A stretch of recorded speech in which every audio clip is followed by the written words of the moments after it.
Good evening, class. Start na tayo dito sa chapter 10, motor speed and torque characteristic. Dito muna tayo sa voltage and speed characteristic. Ano ba itong voltage and speed characteristic? Yung mga voltahe na na-degenerate o yung tinatawag natin na counter EMF ng isang shunt dynamo na nagsisilbi bilang motor ay maaaring magkaroon ng trend na papareho sa electromotive force ng isang generator kapag siya ay nag-ooperate sa ilalim ng condition na naka-load siya. No? Number 2, yung curve ng voltage na naka-impress sa motor under load ay maaaring mag-group sa load. No? Kasi ang line drop sa loob ng isang manner na kapareho na decrease pagbaba o ng terminal voltage ng isang shunt generator sa ilalim ng load or external characteristic. So yung bilis na kung saan yung dynamo ay kumikilos bilang isang generator ay nag-ooperate at nade-determine sa pamamagitan ng speed ng load characteristic na kung saan ito ay isang shunt motor. Kapag ang synchronous motor ay ginamit para paandarin yung generator, yung speed ay magiging constant at independent sa load. Yung dynamo na nagtataglay ng shunt series o compound field ay magsisilbi bilang mga motor na katulad ng isang generator. Pero ang bawat isa ay magkakaroon ng pag-respect dito sa torque at saka sa bilis na napapailalim sa isang load. So ito yung formula, no? Yung electromagnetic torque developed ng armature sa Newton meter. No? Ang formula niya ay yung constant 1 times the magnetic flux times the armature current. So, derive natin yung torque equation. So, balik tayo dito. Derivation of torque equation. Meron tayong equation sa motor at saka generator na tinatawag natin. Yung power generated is equal to the induced voltage, T sub G, times the armature current. Tawagin natin ito na equation 1. Assuming daw na yung kabuuang electrical power, type ko na lang, assuming that the entire electrical power is transformed into mechanical form. So mag-equate tayo, no? Yung induced voltage, E sub G, multiplied by the armature current is equal to the torque or the electromagnetic torque, E sub E, multiplied by the angular frequency, no? Or angular velocity. Tawagin natin ito na equation 2, where in T sub E, yun yung electromagnetic torque developed by the armature in Newton meter. At saka yung angular velocity, so therefore, ito yung tinatawag natin na electromagnetic torque developed by the armature in Newton meter. Tapos, yung angular velocity naman, no? So, yan naman yung angular velocity in radian per second. So, the formula for the angular velocity given by this Greek letter, no? 2 pi n over 60. Tawagin natin ito na equation 3. Tapos, yung equation 4 is equal to the number of inductors times the flux times the number of poles multiplied by the speed divided by 16 multiplied by the number of parallel paths. Tawagin natin itong equation 4. So now, let us have a little algebraic manipulation. We have equation 4 and 3 substitute to equation 2. So therefore, we can write it this way, no? The number of inductors multiplied by the number of magnetic flux times the number of poles multiplied by the speed divided by 60 multiplied by the number of parallel paths multiplied by the armature current, which is equal to the electromagnetic torque multiplied by 2 pi n over 16. So therefore, we can derive further the electromagnetic torque is equal to the number of inductors multiplied by the number of flux times the number of poles multiplied by the speed over 60 multiplied by the number of parallel paths. So, cancel mo 60 kaya yung speed. Kung i-cancel natin, hindi pa pala, multiplied muna natin by the armature current divided by 2 pi n over 60. So, pwede tayo mag-cancel, no? Cancel natin yung 60, cancel natin yung speed, Na matitira na lang ay number of inductors, times the number of flux multiplied by the armature current divided by 2 times 5 times the number of parallel paths. Therefore, you can write the electromagnetic torque E sub E is equal to the number of inductors multiplied by the number of poles divided by 2 pi A times the number of magnetic flux times the armature current. Ngayon, itong number of inductors, number of poles, at saka yung divisor na 2 pi A, ay pwede natin makonsider na constant mga ito. Kasi ito yung part ng machine, yung number of inductors, number of poles. DC ito class ha, hindi mo pwedeng baguhin. Bakit hindi mo pwede baguhin? Kinakailangan i-revise mo yung buong machine para mabago mo. In other words, ang ibig ko sabihin, hindi mo siya pwede baguhin na sa pamamagitan ng computation lang. So, we are going to consider this as K1 or constant. Tapos, multiply mo sa number of flux times the armature of current. So, number of flux na babago to, tsaka yung current. Pero yung inductors, ito yung turns. Ito yung nasa side ng isang turn, no? One turn is equal to the number of inductors. Parang ganito kasi ang explanation. Ito yung inductor mo. Ito yung inductor mo.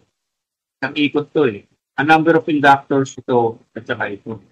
So, pag ang isang ikot, ito yung isang ikot, ang katumbas niyan, dalawang inductor. Yun ang ibig sabihin mo. Ang unit ito ay Newton meter. Equals to constant 1 multiplied by magnetic flux times the armature current. Ang unit niyan ay Newton meter. So, yan yung torque equation natin. So, mag-solve tayo ng mga ilang example na ito given. You have the number of inductors given. You have a lap wound armature. Meron daw siyang 576 conductors.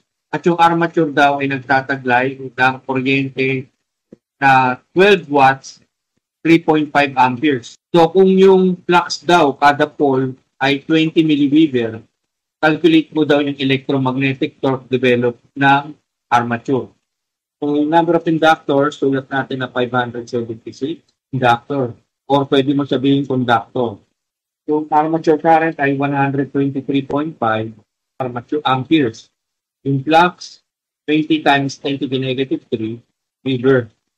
So therefore, electromagnetic torque can be given as the number of inductors times the number of poles divided by 2 pi A times the magnetic flux. Let us solve for the formula for the armature current. Armature current na si formula o the number of inductors given as 576 over 2 pi times ito yung magnetic flux which is 20 times 10 to the negative 3 Weber. Multiply mo sa 123.5 ampere which is the armature current. So therefore, the torque will be given as 226.433 Newton meter. Yan yung para sa example number 1.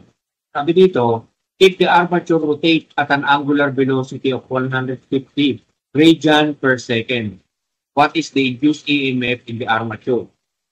Solve natin. Yung formula or yung equation na induced voltage multiplied by the armature current equal to the electromagnetic torque multiplied by the angular speed. So therefore, let us solve for the induced voltage. The induced voltage is equal to the electromagnetic torque multiplied by the angular speed over the armature current equal to 226.433. So nakabase pa rin to dun sa unang problem, no? Kasi dito sa unang problem, na-solve natin to. Kaya, solve natin yung induced voltage. So 226.433 Newton meter multiplied by 150 radian per second divided by 123.5 ampere. So therefore, the induced voltage equal to 275.02 volt in sagot. So let's go now to the speed equation of back EMF. Yung figure na gagamitin natin. Let us derive the speed equation. We have the induced voltage minus the terminal voltage minus the armature current multiplied by the armature resistance, which is equal to 0. So the generated voltage is equal to the terminal voltage plus the armature current multiplied by the armature resistance. So therefore, terminal voltage is equal to the generated voltage of the induced voltage minus the armature current multiplied by the armature resistance. But the induced voltage is equal to a number of inductors times the flux multiplied by the number of poles multiplied by the speed divided by 60 times the number of parallel paths. So I repeat, yung constant dyan, katulad yung pinakita ko kanina, ay itong number of inductors, family number of parallel paths, yan. Yan yung mga constant dyan. So therefore, the induced voltage is equal to the constant times the magnetic flux times the speed. So therefore, the terminal voltage can be written as K1 times the magnetic flux multiplied by the speed minus the armature current multiplied by the armature resistance. So we can further derive this problem by solving for this. So we have constant 1 multiplied by the flux times the speed, which is equal to the terminal voltage plus the armature current multiplied by the armature resistance. So we can further derive the problem by solving for the speed. The speed therefore is equal to the terminal voltage plus the armature current multiplied by the armature resistance over the constant 1 multiplied by the magnetic flux. So ito yung formula ng speed. This is for the generator. Para sa generator to. But the magnetic flux is equal to AF, constant F, multiplied by I sub F. So therefore, you can write the speed further as the terminal voltage plus the armature current multiplied by the armature resistance over constant 1 multiplied by the field constant multiplied by the field current, wherein itong dalawang to ay pwede natin tawagin na constant K. So to finalize the formula, we can write it as speed is equal to the terminal voltage plus armature current multiplied by the armature resistance divided by the constant multiplied by the field current. Let's go now to the types of DC motor. Meron tayong tinatawag na permanent magnet motors. Ang permanent magnet motor ay gumagamit ng magnet para mag-supply ng field flux. Ang mga permanent magnet DC motor ay may excellent starting torque. May capability siya na magkaroon ng magandang speed regulation. Ang disadvantage lang nitong permanent magnet DC motor ay limitado lang siya sa dami ng load na pwede niyang i-drive. Ang mga motor na ito ay maaaring matagpuan sa mababang horsepower application. So, itong mga magnet poles na nakikita nyo ito, permanent yan. Ang isa sa mga disadvantages ng ganitong klaseng motor ay yung torque niya ay kadalasan limitado lang sa 150% ng rated torque para maiwasan yung demagnetization ng permanent mag. Ang sumunod naman, yung tinatawag naman natin na series wound DC motor. Ito yung series wound DC motor. Kapag yung field winding, na kung tawagin ay series field winding, ay nakakonect sa nakasili sa armature, ganito itsura niyan, no? So, ang speed characteristic ng series motor ay meron siyang high starting torque. Ang uses niya ay para sa mga cranes. Nagamit din siya para sa mga conveyors. Kung hindi nyo alam kung ano ang mga conveyors, ito yung mga halimbawa.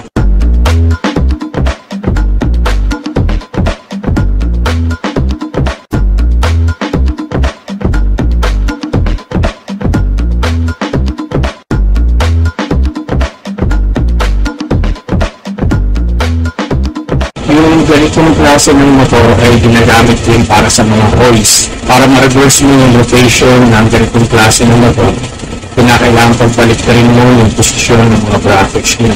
Ito yung example ng mga hoist.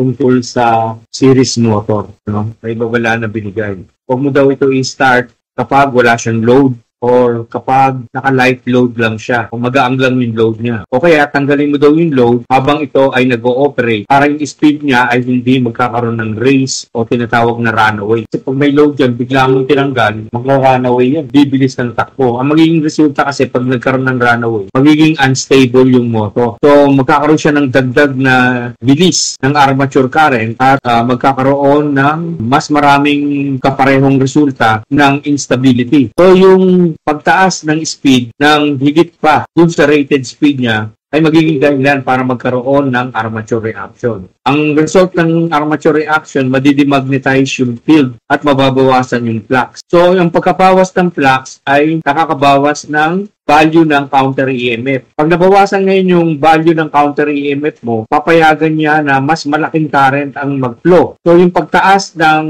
armature current ay magiging resulta ng demagnetization. So, kapag nagpatuloy ito, ang magiging resulta ay reduction ng field flux. At ang paulit-ulit na trend ay magiging dahilan para ma-damage yung installation at mabuksan yung circuit. Dito na tayo sa shunt wood DC motor. Ano ba itong shunt wood DC motor? Ang field winding ng shunt wood DC motor ay nakakonekta sa armature ng nakaparallel. Ito yung shunt field. Ito yung armature. Ang ganitong klase ng motor ay separately excited. Ito yung DC line voltage niya. Short, ito naman ay common source. Kasi pag separately excited, meron siyang sariling source o DC line voltage. Hindi katulad yung shunt field or shunt motor. Parang binigisa mo siya sa sariling niyang mantika kasi yung sariling voltage niya ang nagsusupply ng kuryente sa armature at sa field. May common source siya. Ang speed characteristic ng shunt motor ay halos malapit sa constant o adjustable speed. Yung torque characteristic niya ay medium starting. Ano-ano ba gamit nito? Para sa mga fans, no? O yung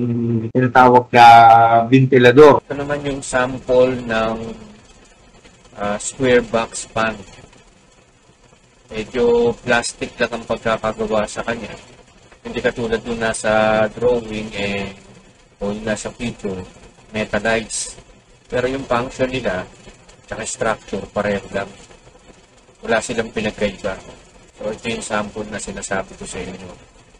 Doon sa discussion natin. No? Para sa mga blower naman, ito yung isang example, pati na rin yung video.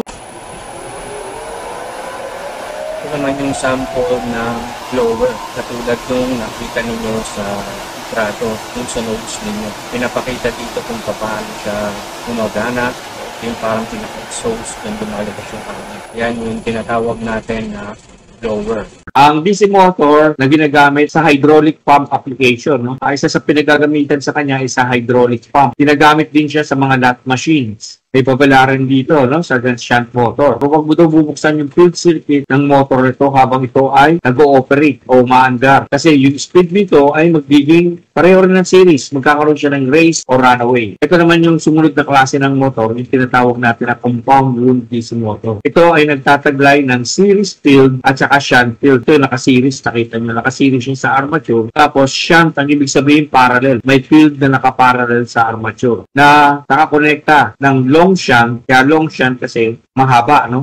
Long shunt ang connection niya. Tsaka short shunt. Tingnan mo yung short shunt. Yung field winding ay nakaparallel sa armature pero hindi siya nakasagad dito sa series winding. Hindi katulad itong long shunt. Nakasagad siya hanggang dito sa series winding resistance. Speed characteristic or variable speed lang or adjustable speed. Yung torque characteristic, high starting torque. Ano yung mga uses? For intermittent high torque load tulad dito nakikita nyo. Meron siyang 100 pounds. Meron siyang crank. Iikot mo yan para maangat to. So, for intermittent high torque, yung pabago-bago ng torque siya ginagamit. So, para sa mga shears at punches, ito yung slug, ito yung pang-punch, yung plate. Ito yung slug. Ang slug yung natanggal na butas. So, ginagamit siya sa mga puncher. Para sa mga elevator at conveyor. Ito ang elevator. Lumang klase ng elevator. Ito naman yung tinatawag natin na conveyor. Parehas lang yung pinakita ko kanina. Heavy planners. Ano ba itong heavy planners na to?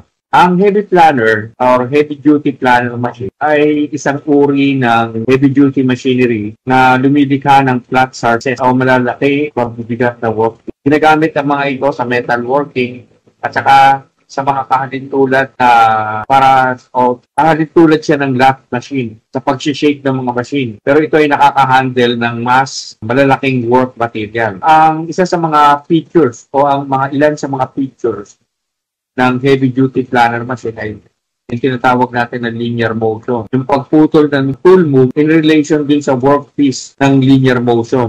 Yung tinatawag naman natin na durable materials ay isa sa mga features niya. Yari siya sa mga materials na mataas ang resistance sa mga tinatawag natin na adverse condition, tensile, at saka durable ito. Madali siyang i-operate, madali siyang gamitin, at mababa ang input requirements niya. Ang pag-maintenance sa kanya ay mababa rin. Kaya mababa rin yung maintenance cost niya. Yung rigidity naman niya, meron siyang rigidity para maayos yung tinatawag na wooden blank. Ang planer machine ay maaari mong magamit para ma-process mo yung mga planes or groove ng malalaking part. Yung proseso ng multiple medium-sized part na kahintulad at saka yung proseso ng mga makikitid at pahabang planes. Nakakapag-obtain siya ng slot at nakakapagdala siya ng smooth. Ito na ngayon yung demo kung paano gumagana ang heavy planer. Panoorin natin. Kaya mag-start na siya mag-demo. Ito, pinaplat niya ang isang metal na pinapasok niya. Yan, pinaplat hanggang sa maplat siya sa dinidesire ng gumagawa. Sa pandemo, kahoy naman. Ang gagawin niya, papantayin niya yung kahoy para magkaroon siya ng straight or even surface. Ayan, nakikita nyo ng close-up kung paano ginagawa. Ayan pa, no? Madali niyang natatakel ang isang magaang at matigas na kahoy, katulad nitong tinatawag natin na tiger wood. Ang pinapakita kung paano ginagawa. Meron siyang ginagamit na instrumento para makita kung may mga nakausli, katulad ng pako, nasa sense niya bago isubo. So in other words, wala siyang sensor kapag mabilisan kasi portable lang naman ito, hindi pa ito yung ginagamit sa industry. Hindi katulad sa industry, marami yan.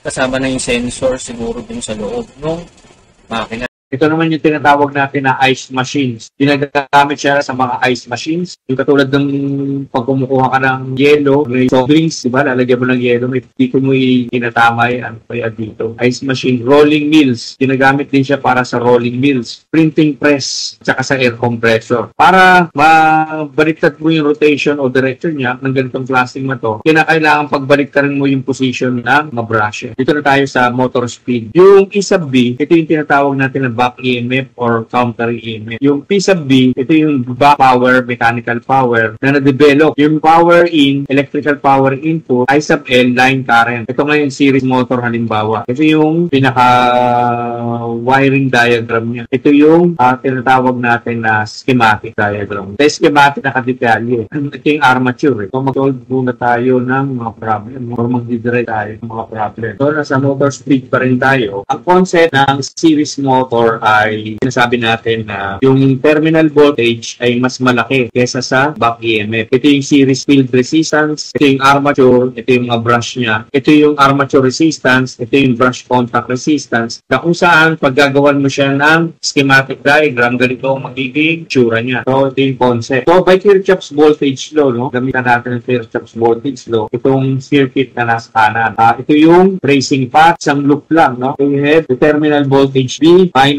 the armature current multiplied by the armature resistance plus the brush contact resistance plus the series field resistance RS minus the back EMF kasi lumabas yung arrowhead sa negative, the back EMF which is equal to 0. Kirchhoff's voltage to eh.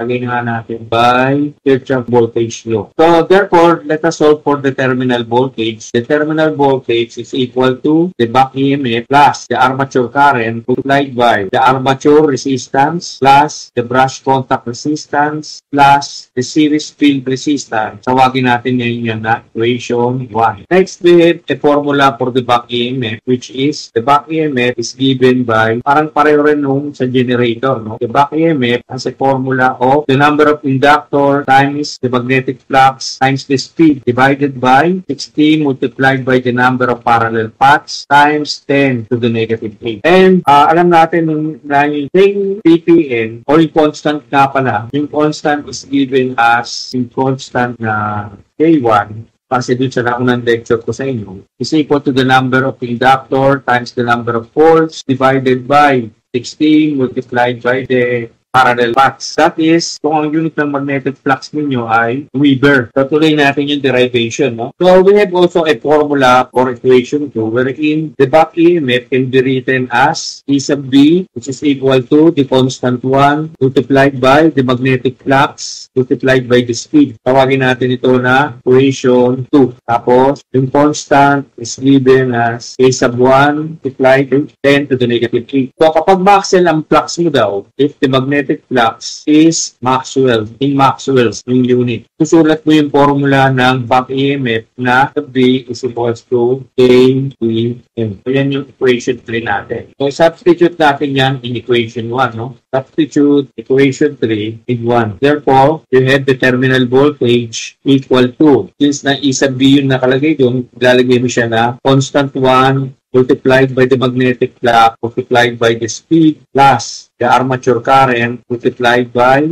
RA of the armature resistance plus the brush contact resistance plus the series field resistance. Therefore, we can solve for the speed. No? And solve for the speed. So you can write constant 1 multiplied by the magnetic flux multiplied by the speed, which is equal to the terminal voltage minus the armature current multiplied by the armature resistance plus the brush contact resistance plus the series field resistance divided by the constant 1 multiplied by the magnetic flux. Okay, ganyan ang formula niya. Then, let our total equals RA plus RB plus RS. So, therefore, we can finally write the equation. Yung speed ngayon, may pwede na natin isulat ng ganito, no? The speed is equal to the terminal voltage minus the armature current multiplied by the total resistance divided by constant 1 multiplied by the magnetic flux. Yung isang formula natin. No? So, sa ganitong formula, yung magnetic flux ay naka-Weber, where the magnetic flux P is in Weber. So, therefore, we can write this speed further. Kung gusto natin na naka-Maxwell, ang formula naman niya dapat ay ganito. The speed is equal to the terminal voltage minus the armature current multiplied by R total divided by hindi K1, kundi yung K multiplied by the flux P. Sabi rito, where the magnetic flux P is in Maxwell. Dito na tayo sa shunt motor. So, pag shunt motor, ito yung pinaka-wiring diagram niya. Ito yung schematic. So, ang concept niya, mas malaki yung terminal voltage sa back EMF. Lagi naman ganun pag motor. Pero pag generator, mas baliktad naman. Mas malaki yung generated voltage sa terminal voltage. So, therefore, we can derive the formula.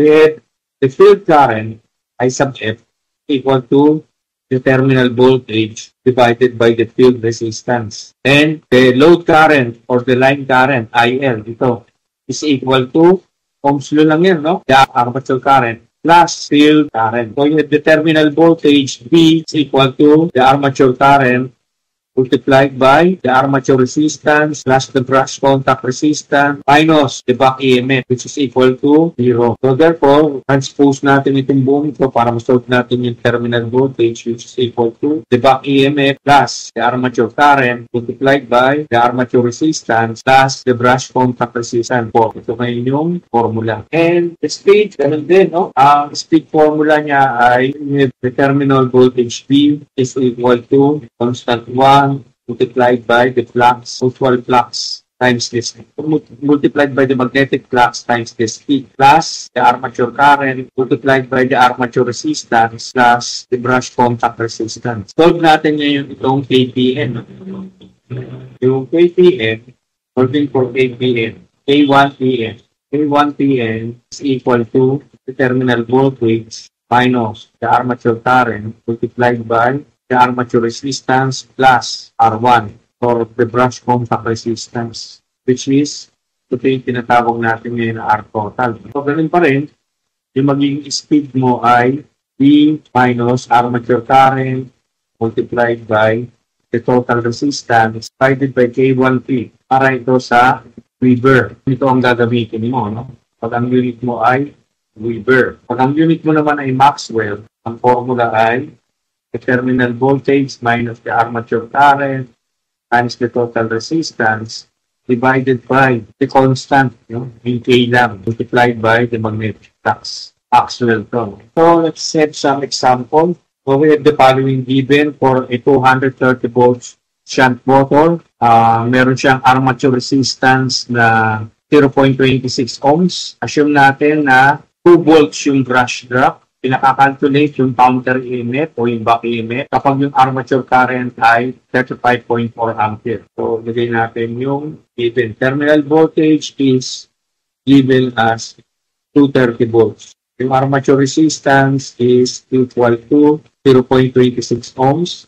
Yung brush contact resistance ay equal sa 2 volts. Yung armature current ay 35.4 amperes. Pinapahanap yung back EMF. So, ito yung illustration.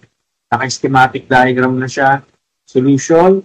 So, by using Kirchhoff's law, no? Dito. Or dito pala sa first loop. You have the terminal voltage. So, you have the terminal voltage V minus the armature current multiplied by the armature resistance plus the brush contact resistance minus the back EMF is equal to 0. So, therefore, the back EMF, solve natin, transpose natin to, the back EMF is equal to the terminal voltage minus the armature current multiplied by the armature resistance plus the brush contact resistance. So, substitute yung mga value. We have 230 volts. Yung armature current ay 35.4 amperes at yung total armature and brush contact resistance is given by 0.26 ohms minus yung voltage drop ng brush, which is the brush contact volts given by 2 volts. So, ang sagot, the back EMF is equal to 218.798 volts. Another example, a 230 volts shunt motor has an armature resistance of 0.05 ohms and a field resistance of 75 ohms. The motor draws 7 ampere of line current while running at light at 1,120 RPM. The line current at a certain load is 46 amperes. What is the motor speed at this load? This load, if the field circuit resistance is increased to 100 ohms, what is the new speed of the motor? Assume the line current to remain unchanged. So, surat muna natin yung given, no? Terminal voltage is 230 volts. Armature resistance is equal to 0.05 ohms. Field resistance equal to 75 ohms. No load speed is equal to 1,120 RPM. The line current at no load equal to 7 ampere. Ang line current or load current during full load is equal to 46 ampere. Ito yung illustration, no, ng schematic diagram. Ang solution, solve for the terminal voltage. The terminal voltage, or solve for the speed, the Kirchhoff's voltage law ulit. If the terminal voltage minus the armature current. So, okay na. The terminal voltage minus or plus pasalubong. Dito kasi pasalubong. Plus the armature current multiplied by the brush contact resistance plus of the armature resistance plus the brush contact resistance minus the back EMF equal to 0. So we have the terminal voltage again plus the armature current multiplied by the armature resistance plus the brush contact resistance minus yung formula ng back EMF, no? KP equal to 0. Then let us solve for yung KPN, no? Yung KPN ay negative. So transpose natin yung KPN magiging positive, which is equal to B plus IA RA plus RB divided by K1P, or solving for the speed with divided by AP. The inductor is a formula of the number of turns multiplied by the number of flux divided by the field current. And the magnetic flux has a formula of the number of inductors times the field current divided by the number of turns. Ngayon, ang constant dito ay itong number of inductors, saka yung number of turns. Kaya pwede natin itong tawagin na A2. Kaya ang magiging resulta niyan, yung formula ay magiging A2IF. Pero lang akong i-correct ha. Yung representation ng arrow ay mali. Sa generator kasi, yung arrow ay pataas. Ibig sabihin, ang nagsusupply ay generated voltage. Pero dito sa motor, yung terminal voltage. Kaya ito ay dapat na maturo sa baba. Kaya minus dapat ito. Therefore, we can write the speed as N is equal to the terminal voltage minus the armature current multiplied by the armature resistance plus the brush contact resistance divided by K1 times K2 multiplied by the field current. Kasi K din to eh. K2. Ito ngayon ang tumatay parang K, yung combination niya. And we can also put K, no? K is equal to the terminal voltage minus the armature current multiplied by the armature resistance plus the brush contact resistance divided by the speed at no load multiplied by the field current. Tawagin natin ito na equation 1. So the armature current is equal to the load current, no load, minus the field current at no load. At no load, the peak current is equal to the field current at full load. Therefore, the armature current at no load is equal to 7 amperes minus 230 volt armature current to over 7.5 amperes or 7.5 ohms, sorry, minus 230 volts divided by 7.5 ohms. So therefore, the armature current equal to no load equal to 7 amperes minus 3.067, which is equal to 3.933 amperes. Substitute to equation 1. K, constant K equal to 230 volts minus 3.933 amperes divided by 0.05 ohms divided by 1120 multiplied by 3.067. So therefore, yung constant ay 0.067 ang lumabas. Therefore, the speed at full load is equal to the terminal voltage minus the armature current full load multiplied by RA over the constant multiplied by the field current. The armature current full load is equal to IL full load minus IF full load. So therefore, you can write this as 46 amperes. Therefore, the armature current full load is equal to, of the full load armature current is equal to 42.933 amperes. So solve natin yung speed full load. So ang formula para sa speed, full load speed. Pinapakuha kasi yung full load speed equal to 230 volt minus 42.933 amperes multiplied by 0.05 divided by 0.067 multiplied by 3.067. So therefore, yung speed at full load equal to 1,108.835 revolution per minute. Enter B, field resistance equal to 100 ohms. Yung field current ay equal sa 230 volt divided by 100 ohms, which is equal to 2.3 amperes. And the armature current times the full load armature current is equal to 46 amperes minus 23 amperes, which will give you 43.7 amperes. So therefore, the speed at full load is equal to 230 volts minus 43.7 amperes multiplied by 0.05 ohms divided by 0.067 multiplied by 2.3. So therefore, the speed at full load is equal to 1478.358 RPM. Hanggang dyan na lang muna, no?